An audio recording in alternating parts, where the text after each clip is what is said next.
warahmatullahi wabarakatuh.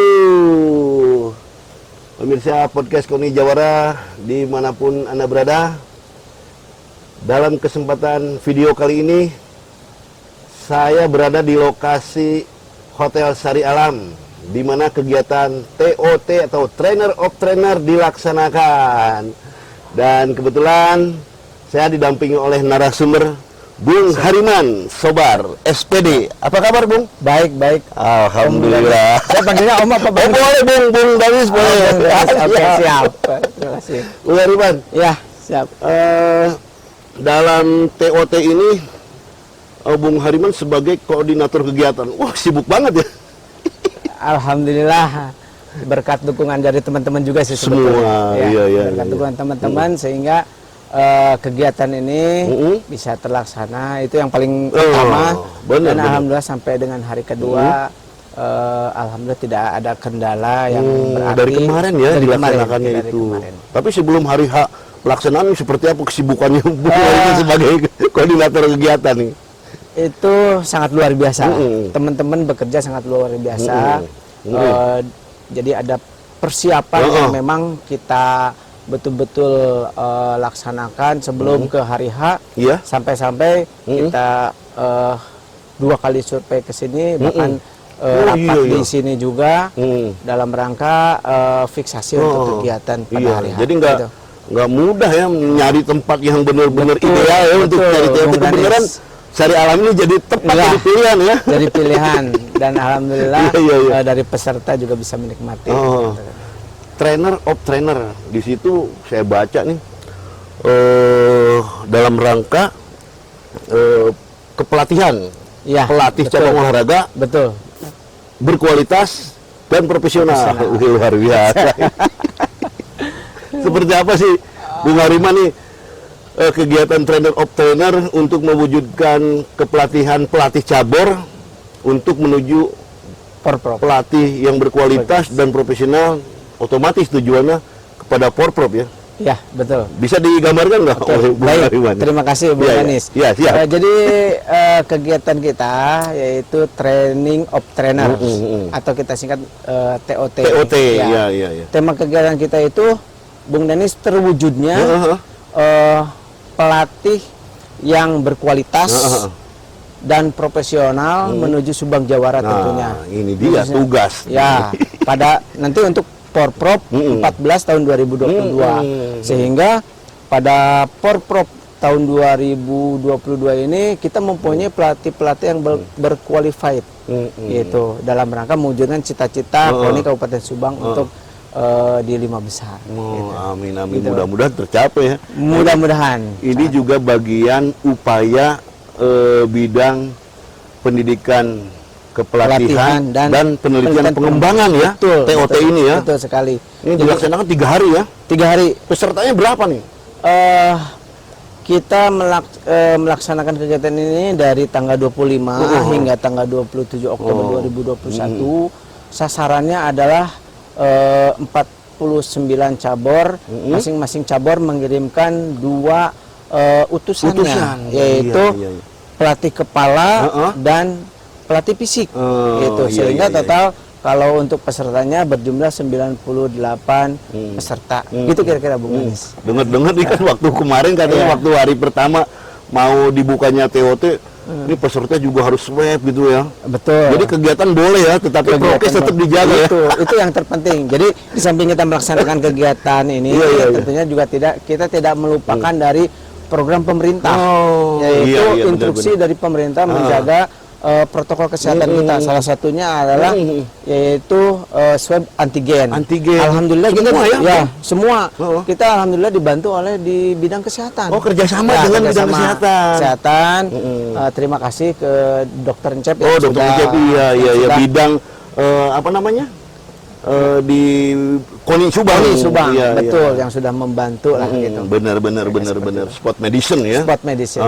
Jadi dengan adanya swab antigen, jadi pelaksanaan TOT udah nggak ragu lagi, udah nggak bimbang lagi, udah nggak takut lagi, hasilnya tidak ada ya? Tidak ada yang positif hasil. Alhamdulillah. Negatif semuanya. Alhamdulillah. Jadi penyelenggaraan hari pertama dan sekarang hari kedua berjalan lancar. Lancar. Ini ngomong-ngomong, siapa nih pembicaranya nih di TOT? Pasti Bung Hariman kan nyari ininya kan nggak sembarangan nih. Betul. Kita memang sangat memperhatikan dari posisi narasumber. Oh iya. Karena apa? Karena untuk kemajuan meningkatkan keilmuan dari para pelatih kita. Nah, narasumber kita datangkan dari EPOK UPI Bandung. Mantap nih. Ya, yang pertama yaitu Bapak Dr. Haji Dik Jafar Sidik MPD. Beliau adalah Ketua Prodi Kepelatihan Fisik Olahraga di UPI. Di UPI itu. Kemudian yang kedua asisten beliau yaitu Bapak dari Dimasa MPD, beliau juga sama ada dosen dari EPOK UPI Bandung. Jadi kami memang tidak tanggung-tanggung untuk menyelenggarakan kegiatan ini karena sayang sekali kalau memang ini kegiatan disia-siakan sehingga outputnya juga nanti jadi kurang baik. Nah, iya. Jadi seluruh peserta dari 49 ya cabang olahraga dengan mengirimkan 2 utusan, pelatih kepala dan asisten pelatihnya barangkali ya. Pelatih fisik. Pelatih fisiknya. Ya. Nah, ini kan transformasi ilmu ya dari narasumber yang sangat luar biasa. Betul sekali. Betul sekali Bung Denis. Benar. Ya, jadi pelatih kepala itu kan dia memanage bagaimana tentang proses berlatih untuk meningkatkan performa atlet.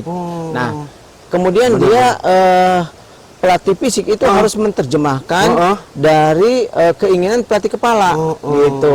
Ini programnya apa nih dari pelatih kepala? Iya. Ya, saya ingin meningkatkan PO Tumak sampai dengan 51 contohnya kan. Iya. Nah, nanti pelatih fisik itu harus bisa menerjemahkan keinginan dari pelatih kepala gitu sehingga keduanya itu harus dibekali dengan keilmuan yang menyangkut dengan peningkatan kondisi fisik gitu Bung kira-kira. Jadi di sini ya, di sini si narasumber itu ngasih materi itu. Betul, di sini. Luar biasa nih, sia-sia kalau seluruh utusan dari cabur nggak serius gitu kan. Serius. Nah, ini harus benar-benar serius supaya ditransformasi ilmunya. Ya. Seperti yang dikatakan Bung Hariman tadi ya. Jadi bagaimana si asisten ini memahami keinginan pelatih kepala. Betul. Ini materinya apa dasar basic atau gimana di TOT ini, Bung Hariman? Tolong dijelaskan. Oke, baik. Karena pelatih kita sebetulnya yang pertama adalah mempunyai juga beberapa yang mempunyai latar belakang keilmuan olahraga. Kemudian yang kedua kita cabang olahraga melakukan persiapan menuju Porprov ini bukan hanya dari sekarang, tapi sudah dari hampir 1 tahun ke belakang kita persiapan. Itu apalagi sudah ada 17 cabur yang menjadi tuan rumah, otomatis tidak usah mengikuti babak kualifikasi. Nah, untuk materi itu tidak terlalu dari dasar, gitu. Jadi kemarin kami mengikuti kegiatan TOT itu dari mulai konsep model penyusunan periodisasi latihan. Benar. Jadi makna dan manfaat dari periodisasi, kemudian model-model periodisasi, kemudian bentuk model periodisasi kekuatan, model periodisasi daya tahan dan sebagainya. Jadi tidak dari dasar. Tidak dari dasar ini ya. Benar. Jadi dari parameter yang barusan oleh Bung Hariman uraikan itu, ini untuk progres, bisa melihat ya progres dari perkembangan si atlet yang dilatihnya ini melalui tadi ya. Betul. Jadi adalah ininya ya, jenjang-jenjangnya. Nanti benar. Gini Bung Danis, setelah kegiatan ini itu kan ada namanya tes kebugaran jasmani. Dari bidang pendidikan. Masih di bidang pendidikan, pelatihan dan penelitian pengembangan. Nah, setelah para pelatih ini memahami tentang periodisasi latihan, periodisasi latihan, penyusunan program penyusunan program periodisasi latihan ini sehingga bisa menerapkan dalam suatu bentuk latihan. Nah, hasilnya mungkin bisa dites melalui tes kebugaran jasmani sehingga nyambung ya. Betul. Harus Benar, berkesinambungan. Benar, Bu. Jadi kalau ini disia-siakan oleh betul, nih, sangat sayang sekali. Kalau cabur ini tidak memanfaatkan momen ini dengan sebaik-baiknya. Ya, ini juga bagian dari kepedulian Ketum juga ya, Pak Hariman, ya. Terkait dengan program pendidikan kepelatihan dan penelitian pengembangan juga disupport oleh Ketua Umum KONI ya. Betul, beliau sangat support sekali penanganannya. Terima kasih Tum. Terima kasih Ketua Umum. Luar biasa nih saya bincang-bincang dengan Bung Hariman langsung sebagai koordinator kegiatan di TOT ini. Memang memiliki sesuatu tujuan yang bagus untuk dikembangkan oleh masing-masing pelatih di cabang olahraga setelah memiliki atau mentransformasi ilmu yang diberikan oleh narasumber itu bisa menerapkan ya periodisasi kegiatan yang dapat disusun ya, terapkan kepada atlet-atletnya. Gitu. Luar biasa ya. Betul. Sehingga atlet-atlet yang dilatih oleh para pelatih yang tadi yang berkualitas dan profesional sehingga dapat menghasilkan atlet yang berkualitas juga dan berprestasi nanti. Gitu. Tujuannya ke arah sana. Ini pengalaman dari Bung Hariman dengan keterkaitan ilmu kepelatihan. Jadi melihat dari sisi apa sih kalau seorang pelatih manakala atlet yang dilatihnya ini ada yang bermacam-macam, nggak ada yang cepet nangkep ataupun lambat misalkan gitu kan. Dari ilmu kepelatihan nih menurut Bung Hariman sendiri seperti apa nih karakteristik atlet yang dilatih? Betul. Pengalaman Bung Hariman. Para pelatih itu adalah sosok seseorang yang harus bisa membaca situasi apabila atletnya itu apakah dia prestasinya cepat meningkat atau memang lambat atau memang tidak meningkat. Karena gini, pada saat kemarin di hari kemarin narasumber mengumpulkan itu salah satunya pelatih itu harus mempunyai insting. Nah, itu dia nih. Insting itu adalah dari inside thinking. Inside thinking. Jadi pelatih itu harus bisa membaca ini keluhan atlet itu kalau tidak ada peningkatannya belum signifikan apa yang harus dilakukan gitu kan. Benar. Makanya dengan berbagai keilmuan dari mulai keilmuan mengenai pengetahuan tentang fisik, kemudian teknik, taktik dan mental, maka diharapkan pelatih itu bisa mengantisipasi hal-hal yang seperti itu, Bu. Ya biasanya kan pelatih juga suka ada keluhan begitu kan. Ini melatih ini atlet ini susah ya. Betul. Jadi apakah dengan demikian salah pelatihnya atau gimana? Ya memang kalau ada kejadian seperti itu. Ya memang ini pandangan Bung Hariman. Oke, baik. Memang ada faktor eksternal dan internal. Iya, siap. Faktor internal dan eksternal. Tapi faktor internalnya apa? Faktor internalnya yaitu kemampuan pelatih untuk mengarahkan atlet itu supaya bisa memahami apa yang pelatih sampaikan, sehingga dari memahami itu bisa menerapkan atlet itu sehingga bisa berlatih dengan serius dan juga ada progres ya, gitu. Sehingga dengan ada progres itu hasilnya atau outputnya ya ada peningkatan prestasi, bisa kelihatan oleh pelatih ya. Nah, kalau faktor eksternalnya ya mungkin ada juga sih, tapi saya tidak mau berbicara karena walau bagaimanapun pelatih tetap bertanggung jawab atas kemajuan atletnya itu. Nah, ini kalau kembali ke karakteristik menurut Bung Hariman ya, kalau seumpamanya atlet yang basically-nya berbakat dengan yang tidak berbakat, kira-kira mudah ngelatih yang mana sih? Iya, jelas yang berbakat. yang berbakat ya. Susah yang Itu berbakat. lebih mudah ya Lebih untuk mudah, diarahkan gitu, ya. lebih mudah Ya, diarahkan. tetapi kan disiplin ilmu pelatih tetap yang nggak melihat itu berbakat atau Betul. tidak berbakat.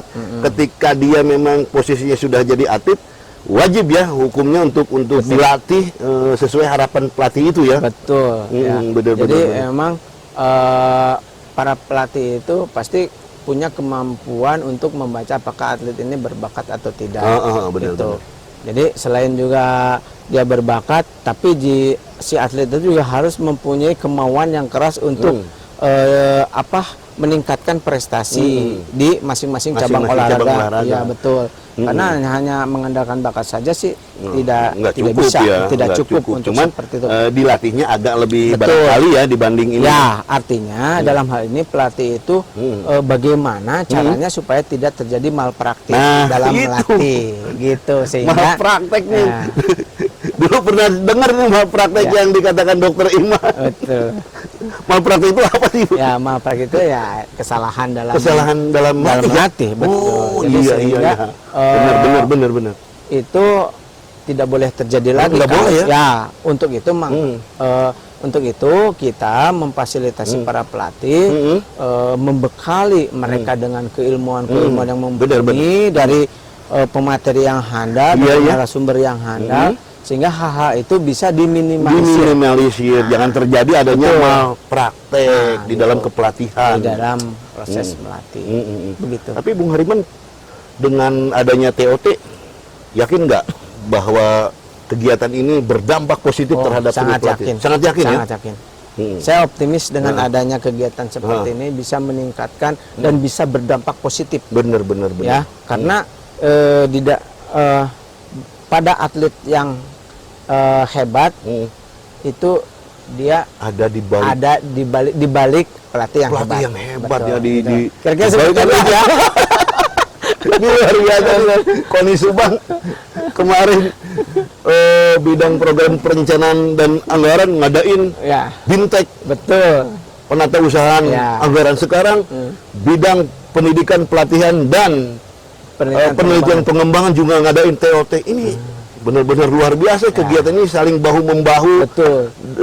Bidang ke bidang yang ada di KONI ini luar biasa ya. Nah, ini juga berkontribusi dari bidangnya Pak Hariman ini terhadap pelatih-pelatih cabur untuk dimatangkan ya, pembekalan ya. Di satu sisi kan kita sukses prestasi, nah, itu dia. sukses administrasi dan sukses penyelenggaraan. Nah, itu slogan-slogan itu harus kita wujudkan bersama-sama. Benar-benar. Ketum juga sama tuh. Ketum juga selalu mengatakan kan bahwa kita harus sukses. Ada 3 kunci kesuksesan. Sukses prestasi, sukses penyelenggaraan, dan sukses administrasi. Nah, disinilah bagian dari kontribusi bidangnya Bung Hariman terkait dengan sukses prestasi nih. Mudah-mudahan Bu.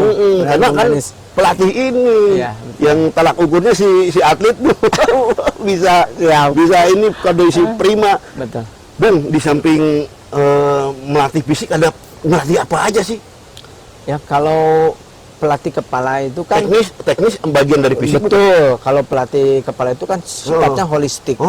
Ya, holistik di sana. Benar. Pelatih kepala itu harus memahami tentang teknik, kemudian fisik, taktikal ya, dan mental. Gitu. Udah betul. Menjadi satu kesatuan di dalam satu sesi latihan itu, keempat-keempatnya itu harus ada di sana. Harus ada ya. Jadi tidak terbagi-bagi lagi ini itu untuk program kepelatihan ini, karena ini waktunya sudah 7 bulan, kecuali memang jangka waktunya masih panjang, masih setahun ke belakang. Nah, itu bisa saja sih isolasi terbagi-bagi. Misalkan ini latihan fisik dulu di tahap persiapan umum, kemudian tahap persiapan khususnya ada latihan latihan fisik khusus, dan nanti ke peak performance, ke puncak penampilan. Puncak penampilan dari si atlet itu, jadi hasil daripada si pelatih itu ya. Betul. Jadi pelatih itu harus memahami semuanya. Jadi keempat aspek itu. Jadi dari mulai fisik, teknik, taktik, dan mental. Ini paling menurut Bung Hariman nih dari fisik, taktik, mental nih. kira-kira mental seperti apa nih Bung Hariman nih? Ya mental itu memang sebetulnya kalau berbicara mental harus dengan orang yang ahlinya. Ahlinya ada lagi itu ada ya. lagi, Psikologis lah maksudnya ya. Betul. Hanya pada saat di dalam sesi latihan itu mental itu bukan hanya sekedar verbal aja. Iya, Kamu harus bisa seperti itu. Tidak juga. Benar. Jadi seperti contoh dalam sepak bola. Situasinya itu dibuat supaya anak itu tertekan, gitu kan? Misalnya dalam posisi tertekan, ditekan oleh lawan, bagaimana si pemain itu mengatasi kesulitan? Kesulitan itu. Betul. Nah itu di sanalah sudah belajar atau berlatih mental ya, gitu. Benar. Jadi mentalnya apa? Jadi mengatasi kesulitan, mengatasi kondisi situasi betul, ya? Mengatasi kepanikan. Nah itu salah satunya harus segera ya. Betul. Si pemain itu ya. Betul. Automatically, saya tertekan nih, harus mengembalikan suasana atau atmosfer menjadi percaya diri ya. Percaya diri. Di sanalah gitu itu, kan. Pelatih di situ. Betul. Ya? Sampai sejauh itu pelatih itu harus mempunyai membaca satu persatu tentang atletnya. Apalagi yang olahraga bergu itu kan memang kompleks ya, beda ya Pak Hariman ya. Jadi dengan atlet yang olahraganya bergu dengan perorangan. Ya artinya gini, kalau perorangan kan secara dalam kepelatihannya. Dalam kepelatihan tentunya masing-masing pelatih mempunyai resep yang berbeda-beda. Beda-beda ya. Bagaimana untuk melatih yang perorangan dan nanti yang grup yang voli, bola itu kan grup ya. Pada intinya semuanya juga sama-sama mempunyai sama-sama sangat penting. Sangat penting gitu. Bung, dari kegiatan TOT apa yang Bung harapkan? Seperti tema yang kita canangkan ya, terwujudnya para pelatih yang berkualitas dan profesional menuju Subang Jawara. Itu ya. Menuju Subang Jawara pada Porprov 14 tahun 2022.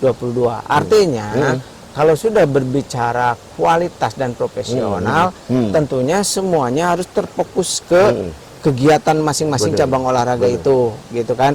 Dari mulai latihannya berapa kali dalam seminggu, benar. Kemudian overload progresnya seperti apa, ya apakah si atlet itu ada peningkatan atau tidak, bagaimana cara meningkatkan prestasi, bagaimana cara meningkatkan kondisi fisik dari atlet itu, karena ini kan lebih cenderung ke pelatihan kondisi fisik. Kondisi fisik, gitu. Iya benar-benar. Jadi harapan Bung Hariman dengan adanya TOT seluruh peserta serius. Memahaminya. Ini luar biasa, momentum yang sangat luar biasa, mendatangkan narasumber yang punya kompetensi yang luar biasa juga ya, Bung Hariman ya. Nah setelah kegiatan TOT ini di bidang pendidikan dan kepelatihan dan penelitian pengembangan ada apa lagi selain TOT ini? Untuk bidang penelitian dan pengembangan itu insya Allah dari hasil TOT ini akan kita pantau bagaimana proses latihannya, gitu kan. Kemudian nanti akan kita undang mereka untuk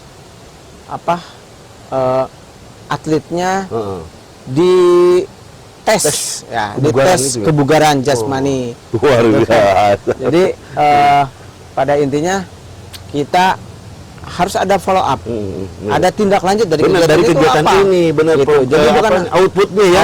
Jadi bukan hanya setelah kegiatan udah selesai. Itu nggak bisa seperti itu. Dalam rangka mewujudkan Subang Jawara. Nah, ini dia. Ya, di Porprov 14 2022 itu semuanya harus simultan. Benar.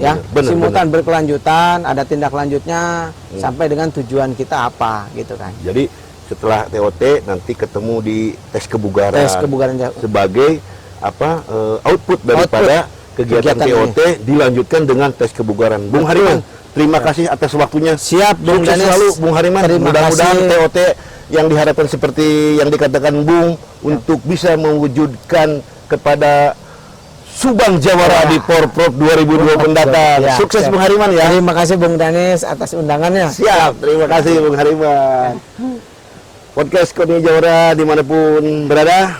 Demikian saya bincang-bincang dengan Bung Hariman Sobar SPD selaku koordinator kegiatan dari TOT Mudah-mudahan kegiatan ini bermanfaat buat seluruh pelatih cabang olahraga yang ada di Kabupaten Subang, sehingga dapat menghantarkan kontingen Kabupaten Subang di Porda mendatang menjadi 5 besar. Hidup Subang Jawara. Terima kasih atas perhatiannya. Terima kasih kepada Bro Harun. Assalamualaikum warahmatullahi wabarakatuh.